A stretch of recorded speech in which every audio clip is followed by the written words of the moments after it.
Hey, Grover Norquist here with Americans for Tax Reform. Thank you for joining us at Leave Us Alone podcast.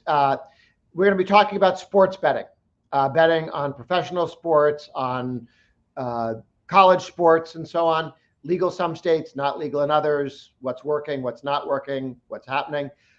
Just a reminder, we tend to look at issues at the Leave Us Alone podcast as to whether or not they are part of leaving us alone. And we've certainly seen in the United States all sorts of swings back and forth, like prohibition on liquor, from banning lotteries to having states run lotteries to not allow to allowing casinos to not allowing casinos, back and forth, back and forth. It really has, the government hasn't made up its mind as to whether it wants to leave us alone or whether it wants to tax us or what they want to do with this subject, and which is why it's still with us. As something that we discuss, whereas we rarely discuss the legality of carrots, which is kind of a settled issue, if betting on sports is not. Just a reminder, I encourage everyone to subscribe to the podcast. If you like what you're hearing, please subscribe to our podcast on Apple Podcasts or Spotify, or leave a 5-star review. That always helps us get more people to find us and to join us. And if you're watching on live stream, please be sure to hit the thumbs up on YouTube. That also helps. And subscribe to the Americans for Tax Reform YouTube channel, or like us on Facebook. So any of those things we greatly appreciate. More people will be able to join us when we are here. Now, I want to start by introducing Brandt Iden, who focuses on this. He's been a state legislator in Michigan.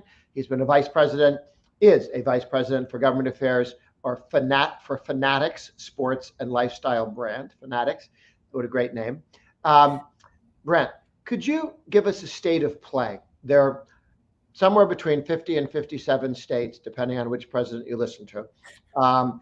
Which ones is sports betting legal, kind of legal? Yes, if you do it in a casino, but not if you do it sitting on your couch. What's the state of play, and how much is new and different because people have iPhones, whereas before you went to a casino? Sure, absolutely. Well, first off, Grover, it's always great to see you. Obviously, we go back to my legislative days in Michigan, so great to be on with you, and thank you for having me. As you said, Brandt Iden with Fanatics Betting and Gaming. And the state of play for sports betting is really grown rapidly over the course of the past 5 years. And why do I say 5 years? Because this May will be basically the anniversary of the when PASPA, which was the federal ban on states allowing sports betting, was overturned. That was May of 2018. So this year will be year 5. So we're coming up on a big anniversary. And since that time, 33 states plus the District of Columbia, and if you want to throw Puerto Rico in there, plus Puerto Rico, have passed some version of sports betting. And both, as you alluded to, mobile as well as retail, meaning that the type of betting where you can place it on your mobile phone from the comfort of your own home, where I am today, on your couch, or if you want to go into the casino, some states have passed both retail and mobile, and other states have passed just retail, where you can go in and place a wager in person at the casino. So we've come a long way in the past 5 years since PASPA was overturned. Why did they pass a ban on it was sports betting of any kind, or that was banned, or just electronic sports betting was banned? So basically this dates back, the federal ban dates back to the 60s when there was a lot of mafia and others and corruption in the sports betting industry. So this goes back a long ways. And when it was originally enacted by the federal government, it was to deter crime and from money being transferred over state lines via the mafia, mainly in this particular case. It was the example that was used. And the only carve out was the state of Nevada. And so up until PASPA was overturned in 2018, the state of Nevada was the only state that allowed for sports betting of any kind. Okay. Now, sports betting is you bet on golf games, you bet Certainly on... can. Football, right now we're in the middle of March Madness, so basketball is huge right now, as you might imagine. But the big sports that people bet on, football, basketball, something else, baseball? Absolutely. The big ones, NHL, MLB, NFL, PGA, these are going to be all the main sports. But, people bet on everything these days. There's a lot of different options out there. And those options are regulated state by state. So that's not federally.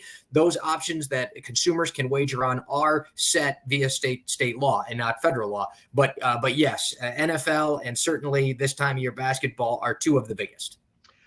If I live in Massachusetts and I drive to New Jersey, which has legal sports betting, right? Correct. Okay. Am I Massachusetts for purposes of the law, or am I New Jersey? You're in New Jersey. You're in New Jersey. And so basically the software we have today geofences the state. And when you're in that particular state, regardless of your home state, you can wager in that state. Okay. And how big a market are we talking about? How many people bet on sports? How much money's involved? And I know states that decide to legalize something, one of the reasons they do is they think they can get some cash to give to their friends. And so they want to legalize it and tax it. Why are we talking about this? Is it a teeny thing or a big thing? This is a massive market. And, in anticipation of that question, I wanted to pull some statistics because we're talking about March Madness right now. And I will tell you that according to the American Gaming Association, 68 million American adults plan to wager $15.5 billion this month alone during the course of the tournament. So the 4 weeks of the tournament, $15.5 billion. And if you look at last month when we had the Super Bowl, $16 billion was bet by Americans on the Super Bowl just this past. So that's just one event. So, I mean, that even outweighs the entire month of March for March Madness. But if you look at that, these are massive numbers. And why that's so important to the second part of your question, which I think is really key, is that we need to have states regulate this to protect the consumers who are placing those wagers, because of those that are wagering, in fact, and this is another statistic from the American Gaming Association, 40% of those folks that wager actually are wagering in an illegal market, meaning their state doesn't yet have legalized sports wagering. So they're betting sometimes offshore, they're betting with their bookies down the street. And oftentimes they don't even necessarily know that it may not be a legal form of entertainment in their particular state. So they're taking their money offshore, so states aren't getting it. But more importantly, people aren't being protected because of the massive amount of dollars that is actually being wagered offshore. So why is this so important that states regulate it? First and foremost, to protect the consumers in their state. But secondarily, to your point about taxes, this is tax revenue that states are significantly, in some cases, missing out on because they haven't yet to legalize it, and they're allowing their consumers to just place bets in the illegal market. What is a reason? How do you tax betting? Do you tax? I bet $1,000. Is the tax on my 1,000? Is the tax on what? And if I win 100, having bet 1,000, is the tax on 100? Is it different by state? What is generally what is taxed on betting on sports? So the way that works is that the operators, and we'll use Fanatics Betting and Gaming as the example, my company. So an operator in the space is the entity that would pay the tax. And we pay taxes on what would be determined our winnings, I guess is the easiest way to look at it. So if you wager $1,000 and you win your $1,000 back plus an additional $1,000, that comes directly to you. And of course, you would have to file that on your own income for your own tax purposes and that sort of thing. In terms of who pays the state, that would be us, the operator, the commercial operator in the state that would be basically paying the state taxes. And those do range in every state. You've got a very low threshold. Nevada has the lowest sports wagering tax rate in the country at 6.75%. And then you've got a very high tax rate in the state of New York at 51%. So as you can imagine, this does vary tremendously in what operators like our company and others have to pay depending on which states they operate in. Very proud of the Michigan legislation. I'll throw a plug in there. As the sponsor of the Michigan legislation, we have the third lowest tax rate in the country at 8.4%. So I was very proud of that. When you talk to a new state, and we're looking to get it legalized in a new state, What is your advice on what the best tax rate is in terms of getting people to come from the black market to the legal market, so that people have whatever protections the government gives you for somehow I've always assumed the mafia did a better job of getting you the money you really won than the government does without taxing it. But that said, assuming that the government does something useful in managing this industry, unlike every other industry in Western civilization,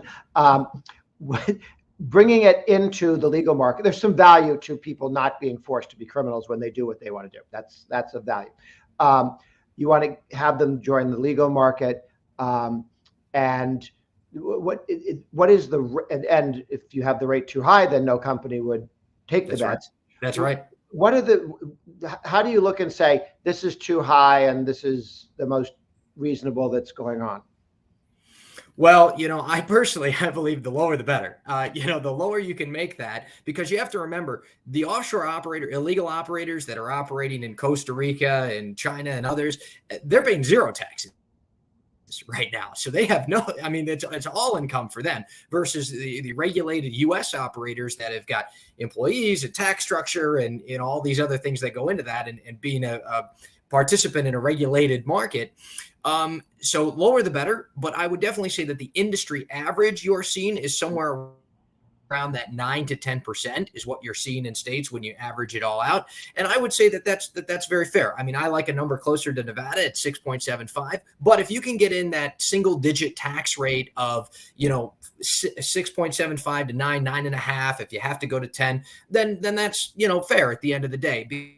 Because what happens is, to your point, which is spot on, you need to draw folks in that are wagering in that offshore market and getting the benefits of doing that in the offshore market and bring them into the legal regulated market. And one of the ways to do that is to provide them with the incentives of low tax rates so they can get similar odds that they wager on the game that they're going to get in these offshore markets. So that's really the key, is getting the number right so we can really address that illegal offshore market, those 40% of bettors that are still wagering offshore, despite the fact that like I said, when we started, 33 states plus the District of Columbia currently have regulated sports betting.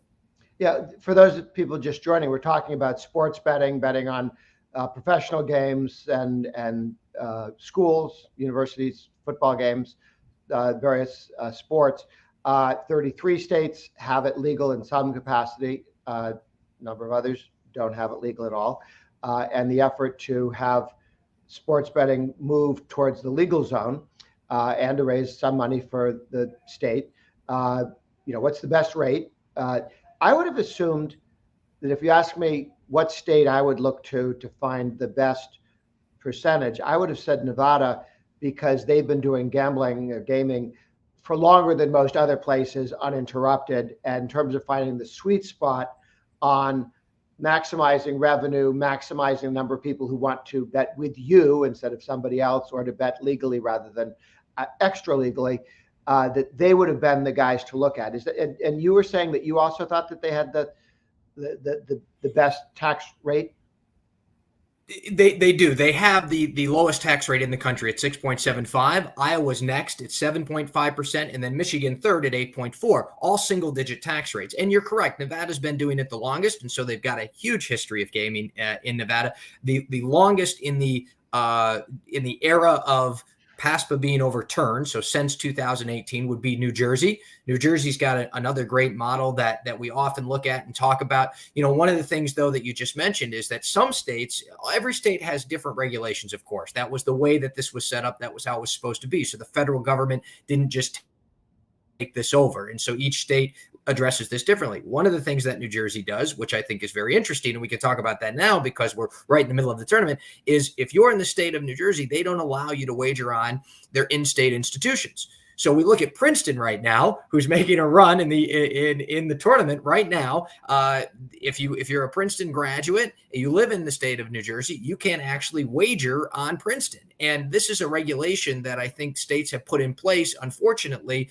And I think the thought process was, added layers of protection and other. But the reality of it is that this is just simply pushing that person who graduated from Princeton that wants to bet on their team in the tournament to the offshore illegal market. And so whenever you put up barriers for consumers to be able to participate, it actually makes it a lot harder to regulate this and create the safe play and the safe entertainment product that we're trying to create here. I understand the argument for not allowing somebody to bet against the team he's playing on or coaching. I've never understood a ban on letting somebody bet in favor of him winning, because in theory, you're supposed to try and win. And if you bet on yourself, you're supposed to try and win even more. There's no conflict of interest there. It's complete confluence of interest. Matter of fact, they should all be required to bet on themselves. There'd be a little more hustle there in the game if everybody had a couple $100 right now. That's interesting. I've not heard that one before, but that's an interesting. It should be mandatory. No. But if they don't do it, we'll tax them. But don't bet against yourself, Chicago White Sox or whatever, because you might throw the game. But why would they? Okay, Princeton alumni are not in a position to fix the game because they're not playing or coaching it. Why did that get dragged? How did that get expanded? And is it by specifically against the rules to bet against yourself if you're on the Princeton team? Well, the example great question. The example I used there was Princeton only because New Jersey, like a few other states, has a specific betting ban on their in-state colleges and universities. So basically what I'm saying is that if you live in the state of New Jersey or you travel to the state of New Jersey, you want to place a wager, you can't place it on any of the in-state New Jersey schools. And that's because of state law that prevents that. And again, it varies state by state, but there are other states that also have done that. And the reality though of it is that, as great a market as New Jersey is, by preventing a consumer from being able to wager on a certain athletic event, it's going to just simply push that consumer to the illegal market. And so my example there is the Princeton alum that wants to bet on their home team now has to go find another outlet because they can't do it in their home state. And that's an example of where the government may have too much overreach, in my particular case, of trying to restrict this to only certain types of wagers, right? Well, this problem solves itself because anybody who graduated from Princeton, if you're smart enough to do that, you're not still living in New Jersey at this point. So that problem is probably down. I set you up there. I set you up for that. Smart enough to do the one, you're smart enough to get out of town. You were a legislator in Michigan when this came up. What makes for a state to decide we're going to do this, we're not going to do this? Who cares? Are there surprise people who come in and say, do this, do that? What are the special interests that get involved? When people in Michigan said, let's do this, how long did it take before the bill got passed? Months, years? Years, definitely.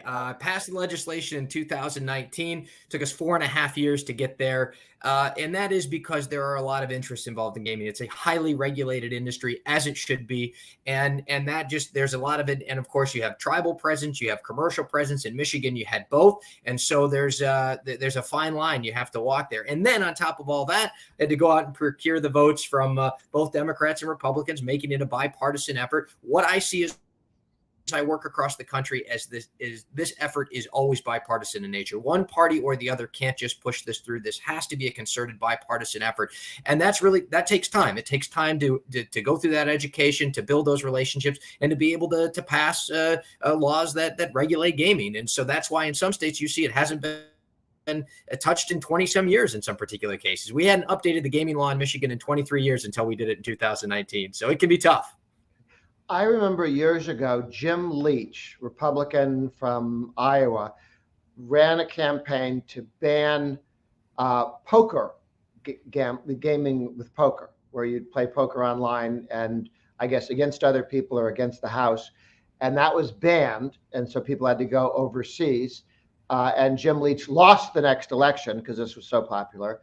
And the Republican leader of the Senate out of Tennessee also didn't get to be president because this wasn't the big, wonderful issue that he was led to believe that would make all of the social conservatives want to vote for him. It didn't seem to be as popular as some people thought it was going to be a prohibitionist on gaming. as someone who's a strong supporter of the Leave Us Alone coalition, I think if people want to homeschool, they should be able to. If they want to have Second Amendment rights, they should be able to. If they want to go to private schools, they should. Or if they want to gamble or not gamble, this is their own business. So I'm in favor of the government sort of as much as possible getting out of the way. But I guess if something's already illegal, the government has to get in the way to get out of the way. That's right. And it's by legalizing something and having some regulations, that's moving in the right direction, because the original regulation was, or tax was 100%, can't do it. And then everything less onerous than that is progress as one moves forward. What is if you were advising, 17 states have not yet fully legalized, have not legalized? Correct. Yeah. Okay. But of the 33, how many of those you look at and you go, 20 of them are fine and 13 are stupid? Or how many of them have done it okay, and how many you just look at it and say, this is not going to work? I would say more than half have done it fairly well. Okay. I mean, I think that the example that I always point to is the state of New York, which taxes this at 51%, Pennsylvania at 36%. I mean, these are enormously high tax rates that make it difficult for companies to come in and do business and protect those consumers. And again, it sometimes, because of that, pushes folks offshore. So, most of them do it right, but it's about getting those tax rates low, keeping them low, and keeping consumer options available so people can participate in all the entertainment options available to them. Okay. Well, if you were to look ahead, do you see almost all states will get this largely right in the next 2 years, the next 10 years, the next 20 years? How long does this take to sort out? As I watch them legalize marijuana state by state, California taxes and regulates it to the point where it's not clear people are coming in from the black market to the legal market. Other states, the taxes are low enough and the rules are light enough that people do come in from the illegal market to the legal market. Your sense on how long until we get to sort of almost every state basically doing reasonably well? I think it's a tough one with that, but my crystal ball says maybe about 5 years or so. I mean, there are some big issues that are out there in some of these states that haven't passed it. States like California, Texas, Florida, where there's currently litigation ongoing because of a compact that was signed by Governor DeSantis last year. So, and that may play out in the court, and it is playing out in the court, and will just take some time. So, but I think in the next 5 years, you're going to see critical mass. Then there's always going to be those other states that are just tough. I mean, Hawaii, it's going to be tough. There's no real form, any sort of regulated form of gaming in Hawaii. Utah, sort of same thing. There's going to be some outliers, but I think at the end of the day, we're going to see that critical mass probably in the next 4 to 5 years or so. It's interesting that Hawaii doesn't have legal gaming on just about anything, or casinos. Utah's in a similar situation. The rest of the states less so. Final thoughts as we about to wrap up. Could you give us what do other countries do? Are there countries that are like Utah and Hawaii and Saudi Arabia says no ever? Or in Europe, people are where? What's the tour of the horizon in 2 minutes? Yeah, well, for sure. So what's interesting is our neighbors to the north, Canada, they've recently jumped into this fray. They've started to legalize it based on the provinces. And so the federal government has said, we're going to leave this decision up to the provinces. And some of them have started to take that initiative, similar to the states. They do it a little bit differently, obviously, but that's playing out there. We're seeing, Europe has I would say the longest history of sports betting, 15 years plus, 20 years plus now. This has been going on all throughout Europe. And so they've got, they've sort of got it handled. They've done it well over the years, but you're starting to see it branch out as well. I'm starting to see some movement in Brazil recently. And of course, Asia's always had a history of gaming. And so, it does vary. Obviously, in places that are more religious, it's a little bit tougher. Don't necessarily see that, but it is something that plays out throughout the world. And that's why you saw that this year the World Cup was massive. Obviously, soccer being the number one bet on sport in the world, it's massive. And, we'll have the World Cup in the U.S. next year, so I'm looking forward to that. Hopefully we'll get some of that attention right here in the U.S. But Grover, it's been great being on with you, and I really appreciate it. Thank you. I thank you for sharing that information. Grover Norquist here with the Leave Us Alone podcast series, and look forward to seeing people again in a week or so. Thank you, Grover Norquist.